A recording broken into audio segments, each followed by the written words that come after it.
wherever you are, okay? I wanted to pop on here real quick and talk about the book Psycho Cybernetics by Maxwell Maltz, okay?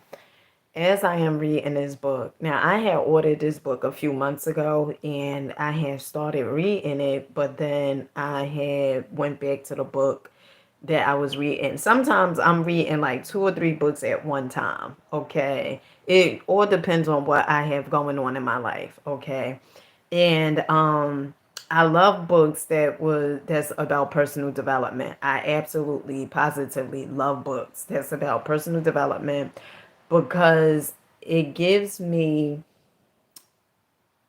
the hope, okay, and the confidence to knowing that my life can change, okay, and the evidence as I am reading to use my imagination and my intuition to go back to the times where as though things actually always worked out for me in my life, right?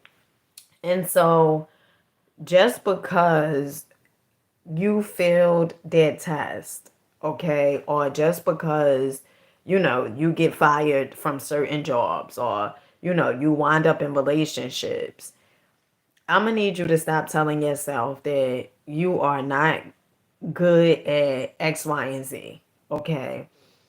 I'm gonna need for you to pay attention to things that is actually working in your life, things that you are actually good at. And what it really is really our self image, right?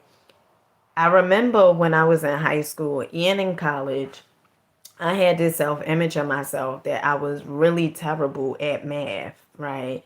And it's funny how sometimes, like, we say things and we are not being mindful of what we speaking into existence. Even up until, like, because as I was reading this book, right, I instantly went back to the times where as though I heard myself, right? And this is the power of awareness. This is the power of what the books do. This is the power of you choosing to change your life.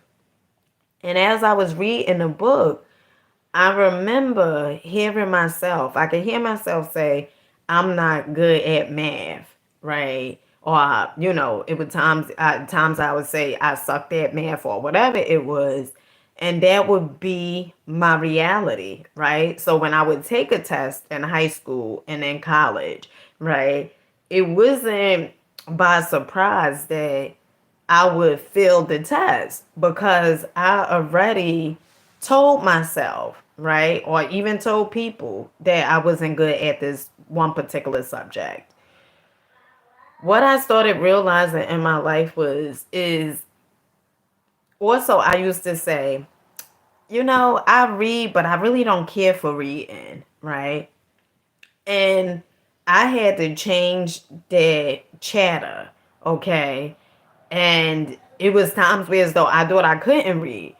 But what the issue really was, what people may have said to me, or may have said for me to pick a book up. Honey, one second, because my youngest daughter, she has she had a pink eye, but the eye is whiter than white right now, okay? And I kept her home from school because I'm like, you got a pink eye, okay? But she's all healed, okay? So I would say those things and I wasn't really necessarily conscious of what I was speaking. It's so funny because is a young lady on here named Vegas something. I don't know if it's Vegas City. But it's a young lady on here and this morning she sent me a passage from the Bible about the power of the tongue. And I remember like as she sent it and she was saying she was like where the passage comes from, claim it.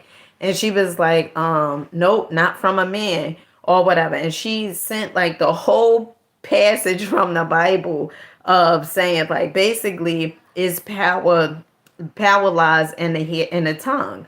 And I remember my grandmother as a kid, my grandmother, she would often say, this thing in your mouth that's called the tongue, this pink thing here in your mouth that's called the tongue, it can get you in trouble.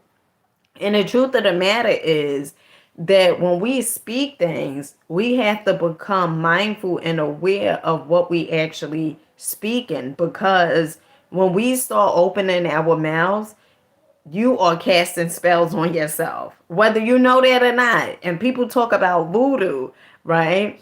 But the truth of the matter is, you are practicing voodoo when you casting those darn spells on yourself. And so, even far as like my youngest son, right? One of the things that I tell him is, tell yourself, keep affirming yourself, right? That you good in these subjects in school and stuff like that. Now he'd do it, but then the thing about anything is the consistency, right? You have to show up. You have to be willing. You have to be willing to do things that you necessarily would have never done before. And that is the whole concept. Also, it was so interesting because in this book, Psycho Cybernetics, right? Is the author say a what happened? A moronic, stupid boy changed. I don't go to school. No, I already texted your teacher. What was that? She didn't respond back yet. Boy changed an alert. Changed a moronic, stupid boy changed into an alert, bright youngster who went on to become an executive with a prominent firm. A salesman who had lost his touch with his faith in himself became a model of self confidence. And perhaps the most startling of all was the habitual, hardened criminal who changed almost overnight, who had never shown any desire to change, into a model prisoner who, wait, hold on, overnight, who had never shown any desire to change, into a model prisoner who won a parole and went on to assume a responsible role into society. When I read books, it gets me so excited. It gets me so excited. And getting back to the whole me telling myself, right? I think what really did it for me was childhood, right? Like everything that we tend to learn, it comes from our childhood. And it is not, what the adults did, right? Because I really believe, hey Danielle, peace to you, baby, peace to you. I really believe that the adults did the best that they knew how to do. Me even being a parent, right? At times it's like, I I have done stuff to my children, right? That, if I knew better, I definitely would have done better. It's times where as though I even had to apologize to my children, right? For just last night, my youngest son, they had just came back from their dad house, and I had to put them in the tub and feed them and everything like that.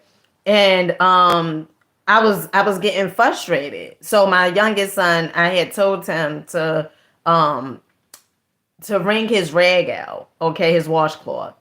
And he said, "Oh, I did it." But at times, sometimes he forgets, right? To take the washcloth out of the tub and to wring it out and then put it on the chair so it could dry, because I switched a wash rags out, right?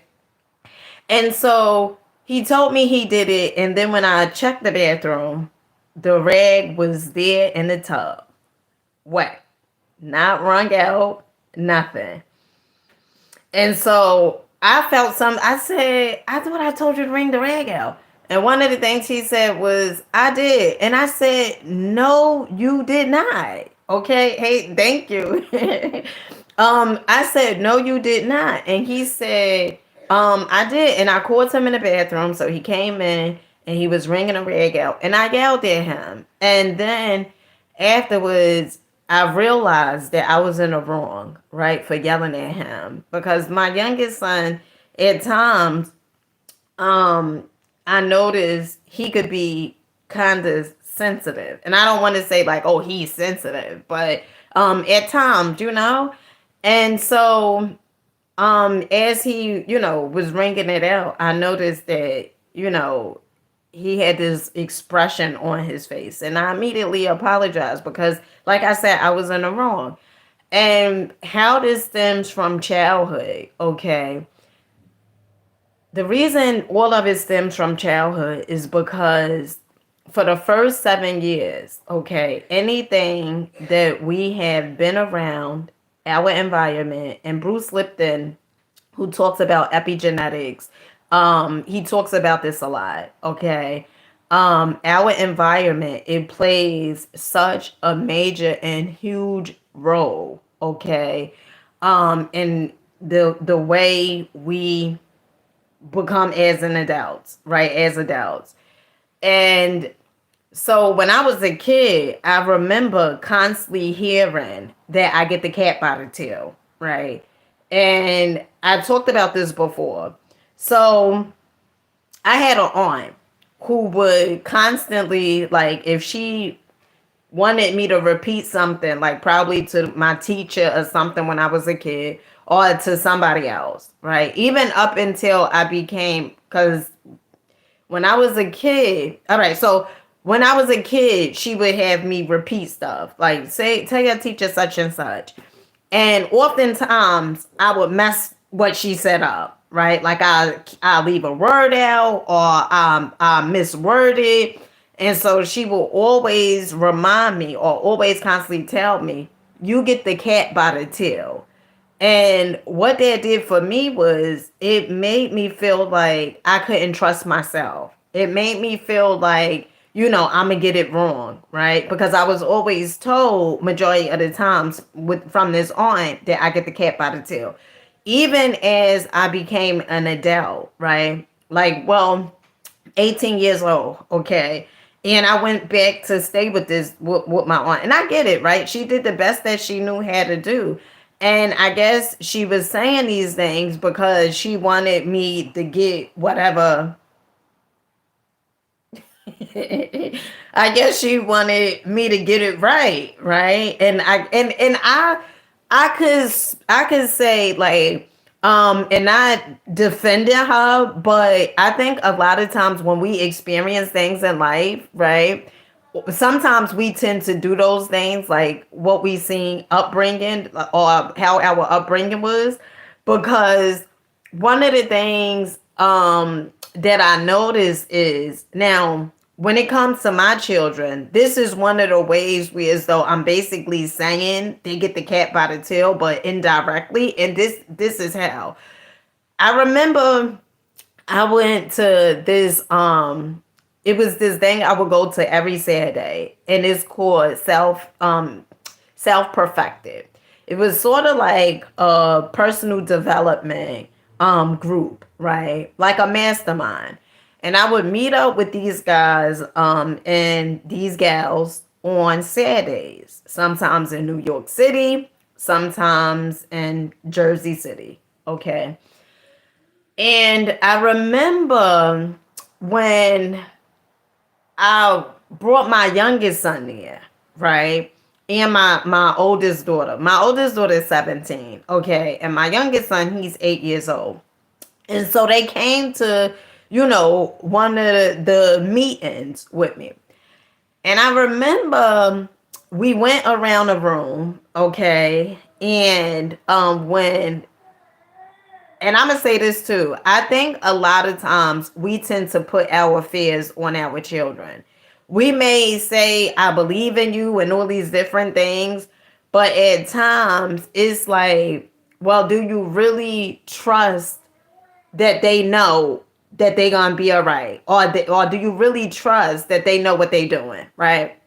So when it got to my oldest daughter, right?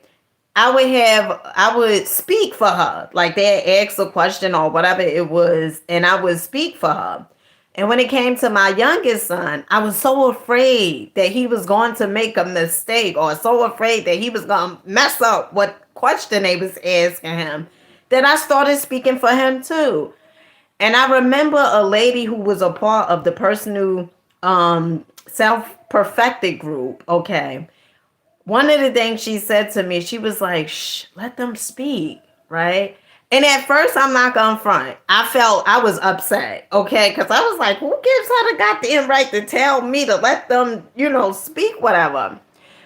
Ego, okay? But then immediately, what I started realizing was that if I don't let them speak, then what about the times when I'm not around?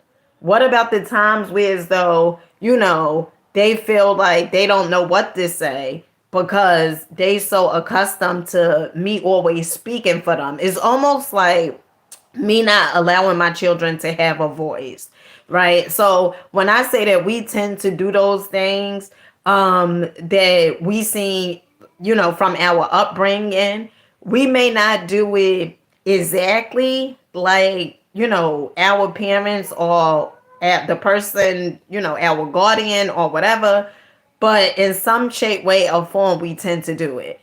And so, read in this book, Psycho Cybernetics, okay, by Maxwell Maltz. This book is such a phenomenal read. And this is also another thing. If you failed the test, that does not make you a failure. Okay. And I probably said that at the beginning of this video, but honey, I done damn forgot. Okay. But if you failed the test, that does not make you a failure. If you went through a divorce, that does not make you a failure. If you had some forms of addiction, that does not make you a failure. Okay. What it really is your self image. What got you into those certain relationships or those certain habits is your self image, is what you constantly been telling yourself over and over and over again.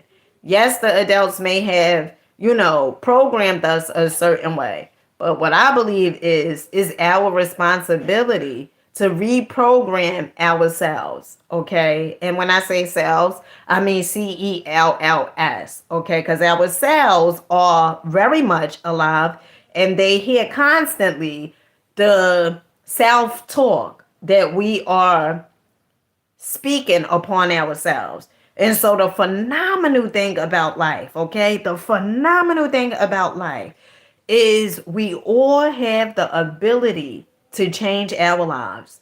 It doesn't matter what you've been through. It doesn't matter, if you felt like you was a screw up until now. None of those things matter. What really matters is you knowing, although you may not have all the answers, although you may not know what's the next step, but just by you knowing, okay, there is a possibility that you can change your life. To me, that is everything. And that's what the books do for me. And it wasn't that I didn't know how to read, okay? It wasn't that I didn't know how to read. What it was that I felt like, because I used to say, oh, I don't like to read and all this other stuff. What it was, the things that I was reading, I was not interested in, okay?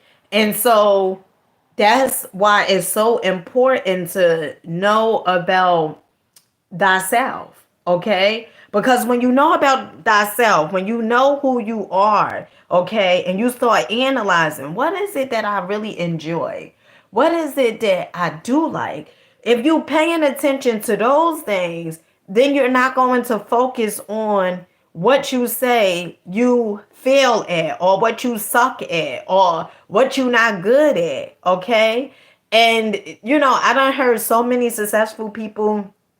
One of the top ones that come to my mind is Dean Graziazo. Okay, I think that's how you pronounce his last name. But he's always he have done many programs with Tony Robbins, and one of the things that he has said, and I love Dean so much because he's very transparent and like from him speaking, it gives you so much hope. So Dean, I remember I was watching a video and I had even invested in one of his programs. Okay. Now at this time, when I started learning, all right, well, relearning, okay, that the power is within me, okay, and if I really believe in myself, I am going to do things that are different, right? So if I believe in myself, I'm going to pay for this seminar, right? Because I believe that I'm going to get something from this seminar that is going to change my life, but not put in, all the emphasis like, oh, this person is going to change my life. No, no, no, no. I chose. I choose. I have chosen to pay for that seminar. So therefore, I see that I deserve better. Okay. And so I remember, at this concept, I just was like, I'm gonna invest into this, I'm gonna invest into that. Because one part, I was like a little afraid to, I felt like, and this was the time I was doing Uber, and I felt like, well, if I don't, invest into these programs, I may go back to my old habits on, spending money on clothes and shoes, on things like that. So I became um let me see, a personal development junkie, okay? A seminar junkie, right? And what happened was, I remember I had invested into Dean Graziazo program, right, about wholesaling. Okay, well, really flipping, not flipping houses, but yeah, I think it was wholesaling. Something about buying like properties and stuff like that, and reselling them or something, right? And I remember I was listening to Dean Graziazo, and what really had drawn me to him, when you hear somebody speak, you can often feel their truth. You can often, you can tell if they are genuine or if they like just out to get money or whatever it is, right? Or if they have like a hidden agenda. It just feels like kind of like, I don't know, right? So I'm gonna wrap this up. I gotta use the bathroom. So I remember I was listening to Dean Graziazo, and one of the things he had said. Now this is a multi-millionaire. He done been on Larry King. He done been on so many different networks, right? Because he's a multi-millionaire. And I remember I was listening to him. One of the things he said was, he was like, he's not the type that use big words. Now here this is a multi-millionaire. He said, and the reason being is because that's just not him. And he also said he focused on what he was actually good at, not the things that he wasn't good at. And that's where all his success came from. By him focusing on the things that he was good at. He also said, why waste time on things that you're not good at when you could spend time on things that you are good at and become even better at those things? And so I leave this with you. Whatever you have done up until this point, it does not define you. It does not mean that is just the trajectory of your life, that means that this is the end for you. It does not mean it. What it means is that everything that you have done up until this point, life is just life and life is just giving you lessons. Focus on the idea, having an idea and a possibility of, my life can actually change. You don't have to know how, you don't have to know when, but just put that in your mind. Like, my life is changing. My life is changing. And I guarantee you, you will start doing things different. You will start having you will start and start getting downloads whereas though you can do certain things, and trust your intuition, trust that hunch, trust when you get that download that says, go to that book and pick up this book, or I mean, go to that bookstore and pick up this book. Trust that, because it will never lead you astray, and it will never fail you. And with that being said, honey, I gotta go to the bathroom. I love you guys. Make sure you're rocking out, believing in yourself. Peace.